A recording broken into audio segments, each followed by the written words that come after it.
Hi friends, mayam ngasidi wahay amani kitang mayam da haijage kogi mayam na aibu nungsibiba adi support tawbiba asi ai haitena harawa nungai phawi ko mayam pono su ai respect tawjari adi nungai phongdokjari ado mayam sigi marakta adum aibu nongna bi basu dum yawe adi hantana ko ai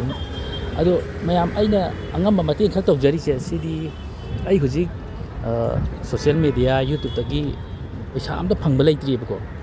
aigi pe phangba dagi ai tangkhai ma khaido kanda mayam gi angam mateng pangno khona jabane ba ado hayeng adum ai sidagi dum mayam gi mateng hena na pangno ngamna ba adum ai khona jarake ado mayam na tungda da lepiu support tawbiu nungsibiu haina ai mayam famda haijari ado mayam main point dum lake ko si naga pai sa sai ne koi gi ngasigi aigi blog se koi gi nungsiraba ichal ama khangna magi do meli arke haibo man dan nungsiraba ichal am khangna keno wang pak thamai bako koi gi makhong na wana ola kanda ai ayuk tagi hoi nuita ko khong wana ola kan pangana sinara kanda chel wana tanjara kanda yungi masa masugi yum pujari ba koi nungsiraba koi resort thoiba sinau singje siji goi ba mating pang amta sembiro na haiki ba haire ko ado isu isal sigi ningba thungna ba koi asi di blog se semage na ai namjarak pane suyam da su aina angam ba kitang mating tawge na tawge ngasi di tuong da bida koi resort thori ba isina manga ka khangala kan da ko ai yam suyam da su magi lepham ga ming ga tang hanga kan da angam mating pangge. Okay, let's go. Mayam chala siko. Yang se ek ko bahay kadra. Ngat khalla siko. Andu ka mating pangge. Yam gasu. Adun mayam na naga pan sai ta nam mi na hai ga re. Jaga sai sina kara apham cha ba hai ga.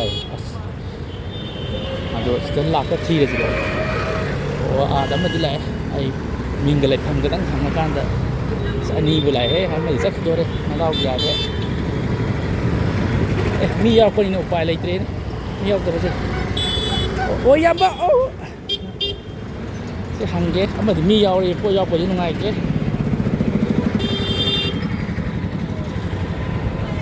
Mi yau po jadi upaya lagi tapi niko. Hidup tu hangge. Chúng taจะเก็บใช้ทั้งตัววิดีโอใครโน่นเนี่ยปะก็ชมไอจีโซเชียลมีเดียชมโซเชียลมีเดียแต่มีกี่มาเต้นบางภาษาจะทุ่งตัวเวปะก็เอาตัวมาเต้นมาซ้ำแต่ชมไอหนึ่งกับข้าวปังแค่ตัวเนี่ยปะให้ดีว่านั่นมีจุดมาโค้งหน้าปังกันโอ้ละกันตัวปะตัวเอาที่ตัวกี่ชมไอขามมันเนี่ยปะก็มาไก่ลำได้โน่แกมไก่มีกับไก่kita jing tapi bayar kita rasa dah, cuma mi khang dah ni ko, kaya am gay ni ba, oh aduh yam di ko, aduh cuma aina pangkan na, wala kan dah tog jadi je, kalau cuma tog jadi bajing je, si nak sini angam bating tang pang kita bani dah,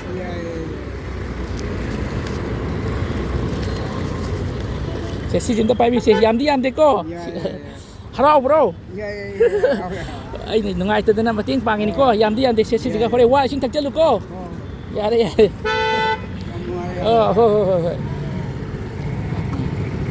Kalian warga anda sak cok ko. Mari. Nóng chi chỉ có mẹ. Đó. Đi mang ngát thì cái ko. Ngát không biết.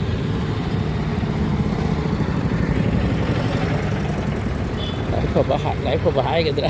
Yang nanti pi ngam deh do mangak kalau kan dah ting pangge. Chel sina ingon harak podo ai chel sigi inga tungan kita ubune ko gi maronya kona ko ba hai ga ju ko gi mi tum ba thojari ba jing gi kita uge ko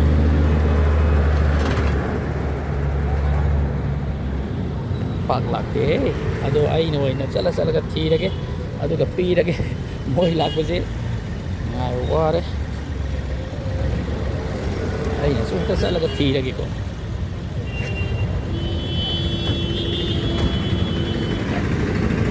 maroy na mi tum ba so sin dei tau ge ko रिक्शोꯁꯤ ꯂꯥꯛꯇꯦ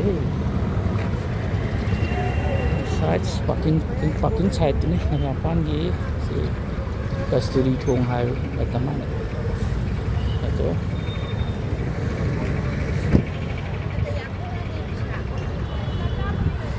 ꯃꯌꯥꯝ ꯅꯒꯥꯃꯄꯥꯟꯗ ꯅꯝꯃꯦ ꯍꯥꯏꯇꯥꯔꯦ ꯑꯗꯣ ꯁꯨꯝ rickshaw ꯂꯥꯛꯄꯒꯤ ꯈꯨꯗꯣꯡꯆꯥꯕꯁꯦ ꯃꯔꯥꯡ ꯀꯥꯏꯅ ꯐꯪꯉꯦ ꯇꯧꯕꯅꯤ sida car parking su oiba ado ai kitang haidoke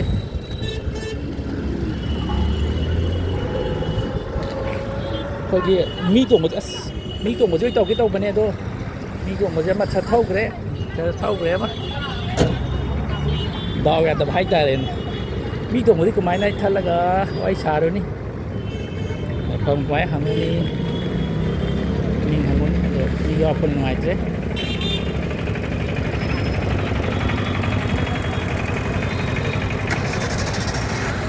से सांगदोरी में कोई मी तोंग थोरप मी तोंग बा रिक्शो इन तौगे को याम बा कोर फम नतबा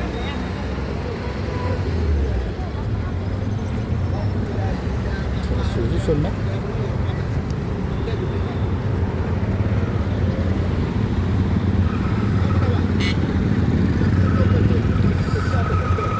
सुपाक लाके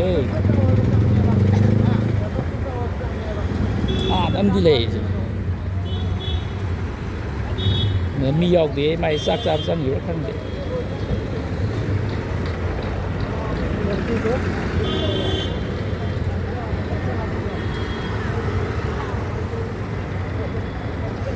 xả su xả cái quá hầu đấy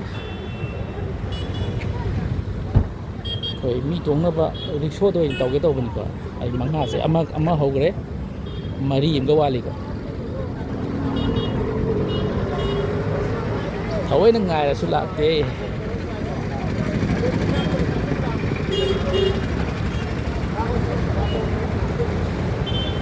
su sum baju lagi ko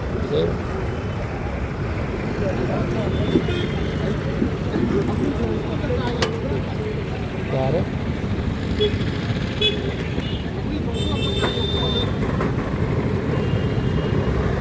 boring juga na ba sum liang ke ko video semua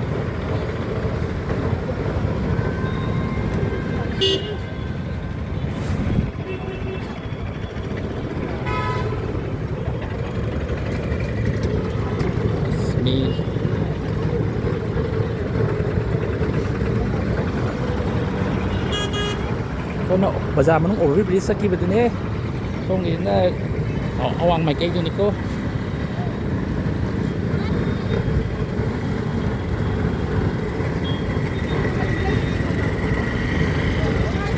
ôi ngày là super lạc thế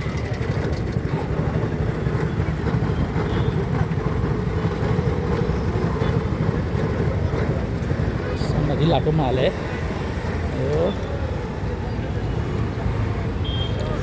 tôi là thắt lê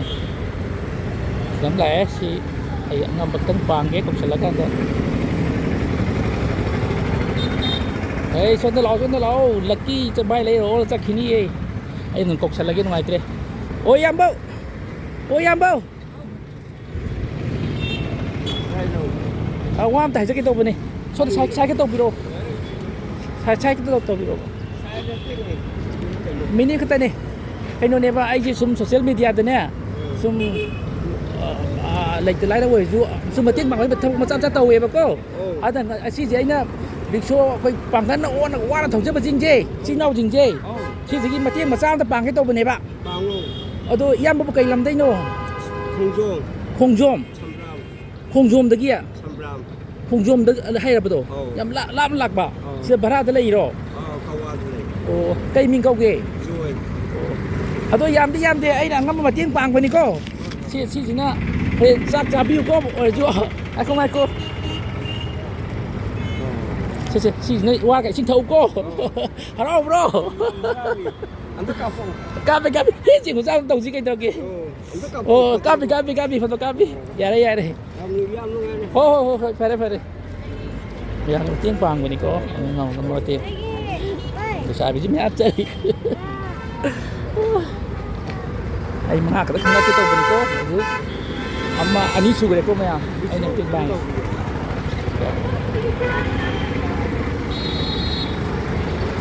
ꯍꯧꯖꯤꯛ ꯑꯩꯅ ꯑꯅꯤ ꯁꯨꯈ꯭ꯔꯦꯀꯣ ꯃꯇꯦꯡ ꯄꯥꯡꯉꯤꯁꯦ ꯑꯗꯣ ꯑꯍꯨꯝ ꯋꯥꯠꯂꯤ ꯑꯗꯣ ꯃꯌꯥꯝꯗ ꯂꯦꯞꯄꯤꯌꯣ ꯇꯨꯡꯗ ꯁꯞꯄꯣꯔꯠ ꯄꯤꯕꯤꯌꯨꯀꯣ ꯃꯌꯥꯝꯅꯕꯨ ꯇꯨꯡꯗ ꯂꯦꯞꯄꯤꯌꯣ ꯑꯩ ꯃꯌꯥꯝꯅ ꯊꯥꯖꯗꯕ ꯃꯌꯥꯝ ꯃꯈꯜ ꯃꯇꯦꯡ ꯄꯥꯡꯖꯔꯛꯀꯦ ꯊꯕꯣꯏꯅ ꯑꯩ ꯎꯠꯆꯔꯛꯀꯦꯕꯀꯣ ꯃꯌꯥꯝꯅ ꯇꯨꯡꯗ ꯕꯦꯛ ꯂꯦꯞꯄꯤꯌꯣ ꯁꯞꯄꯣꯔꯠ ꯄꯤꯕꯤꯌꯣ ꯂꯥꯛꯇꯦ ꯑꯍꯨꯝ ꯋꯥꯠꯂꯤꯀꯣ ꯊꯑꯣꯏꯅ ꯊꯤꯔꯁꯨ ꯂꯥꯛꯑꯁꯨ ꯂꯥꯛꯇꯦ साइड तो वो ये गाड़ी लाए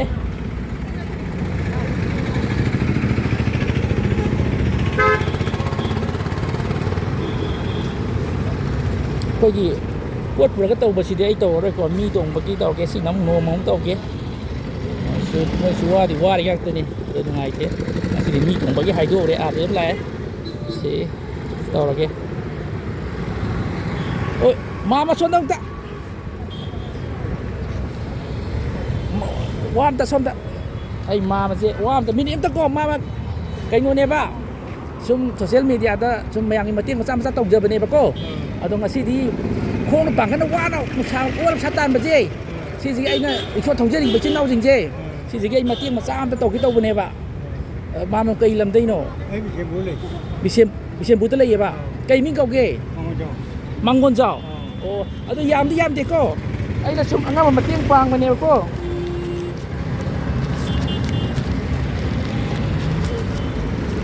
खोले याद है अमी जानते ले अरे याम जी को अरे अंगा बतियन पांग जब बने को सी न होने वार का साक चाबी को ngai ko हो सी जिंग बाबी रो ओय वाई सिंग तबियो हराओ ब्रो हो या नुंगाई रे ai me ko la dei ne sum matiang oh si ya po haidar ga lebedo oh sum awa ta sum matiang macha pang ba haidar ne oh ja ba kap je ya oh ai mi em mal do oh ya ngai tau bi ro sum ya manati ko sum matiang macha tau ba ni ai chale ge oh mama si oh matiang macha am tau gre hom su gre ko để một chế anh đi đằng ngay đấy để xe qua đi rồi mẹ em boring juga na ba video masam sa sum nama lor ke ko sa sum nama ke ada nong mana mu pagi jati na tra ka su pagi mai wana pot pu jari sing ko si ji jo mung nong ma tau ke pagi wana inja ba se si ji jo nong ma tau ke ai ngon da jabi ja khai ba ke su lai ke mỗi cái người có tổng hàng năm mặc kiểu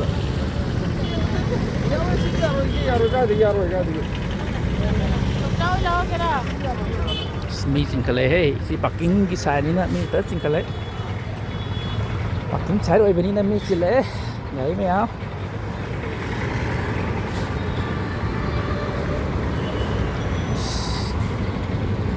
aduh mi tuh ngelak buat jadi ayo upaya lagi kau hai di kemarin udah kalau wajah lagi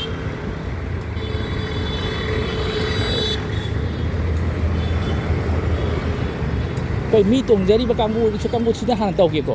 कोई zumba pot पुरीबा zumba तौगे जिन दिना नोंग मु तौरके मोय जु तोंगान बा मु मयाम no खलाना खनबी गनो आइगोंदा कोई जा बिजा खाइबा केमता लेते को एना ngamba याम सु याम दसु मते पांगे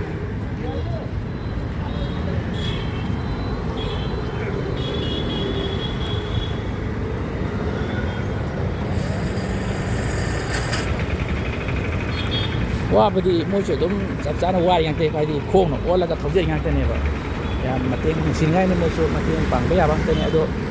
ai मोइगिना मोइगि पोट थाना पुइ का पु तंग याक तंग ओइबा तौगे सिदा यामम लाए सि मतें पांगे ओ यामबो ओ से तौगे से तब खामबि बा वाम थाइ जगे कुइ रे कोई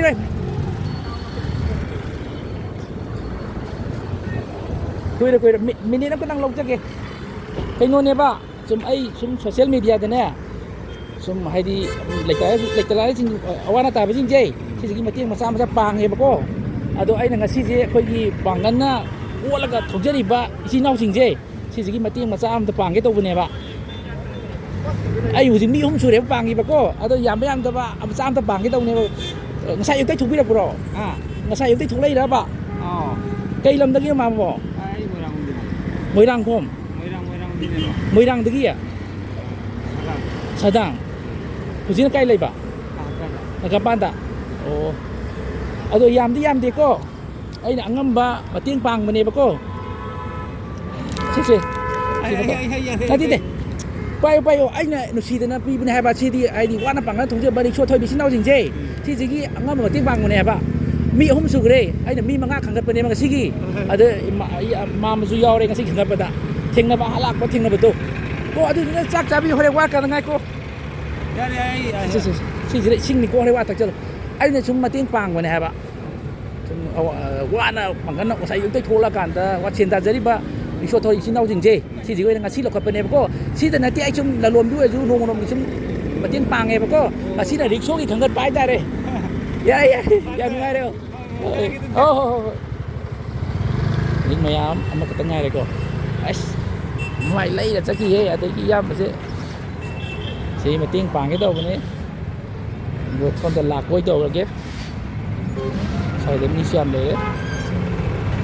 anak của tôi đầu kìa con đấy đầu kia